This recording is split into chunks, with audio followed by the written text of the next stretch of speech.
সবশেষে জিমন্যাস্টিক্স, নেই পর্যাপ্ত গ্রাউন্ড আর জিম। কোচ সংকট সে তো দীর্ঘদিনের আক্ষেপ, নেই আন্তর্জাতিক আসরে অংশ নেয়ার সুযোগ। এত সব সীমাবদ্ধতায় চলছে দেশের জিমন্যাস্টিক্স। খেলাটি নিয়ে আক্ষেপের শেষ নেই জাতীয় আসরে অংশ নেয়া জিমন্যাস্টদের।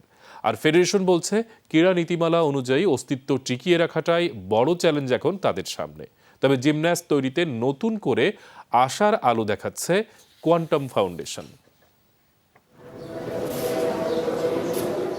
2010 সালে ইন্দো বাংলা গেমসে সবশেষ আন্তর্জাতিক পদক এসেছিল জিমন্যাস্টিক্সে। এরপর আন্তর্জাতিক আসরে বাংলাদেশের অংশগ্রহণই ছিল হাতে গোনা। তবে ঠিকই চলছে নিয়ম রক্ষার ঘরোয়া আয়োজন। এবার 36তম জাতীয় আসরে অংশ নিয়েছে মাত্র 65 জন প্রতিযোগী।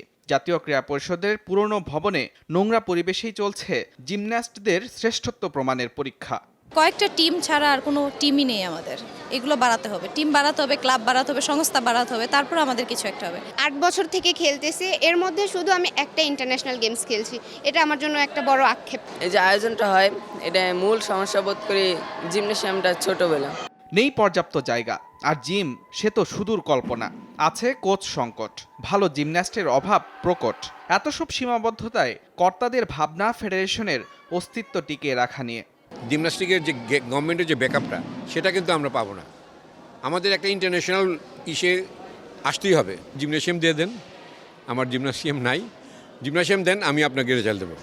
একসময় দিনাজপুর ছিল জিমন্যাস্ট তৈরির উর্বর ভূমি। গেল 1 দশক এই জেলা থেকেও আসছে না নতুন কোনো প্রতিভা। তবে আশার আলো দেখাচ্ছে কোয়ান্টাম ফাউন্ডেশন। বিকেএসপির পর এখন জিমন্যাস্ট তৈরিতে গুরুত্বপূর্ণ অবদান রাখছে এই ফাউন্ডেশন। আমাদের স্বপ্ন হচ্ছে অলিম্পিকে সোনা জিতবো। এই প্রত্যয় নিয়ে আমরা এই গেমটা খেলছি। আমাদেরকে আসলে কন্যাম স্বপ্ন দেখা আর কি, অলিম্পিকে সোনা জিততে। এখন আমরাও সেভাবে চালাই যাচ্ছি আর কি, যতদূর সম্ভব আমাদের যতটুকু সামর্থ্য আছে।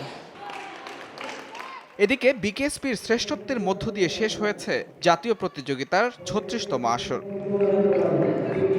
মুজরামিন তারেক, যমুনা স্পোর্টস, ঢাকা।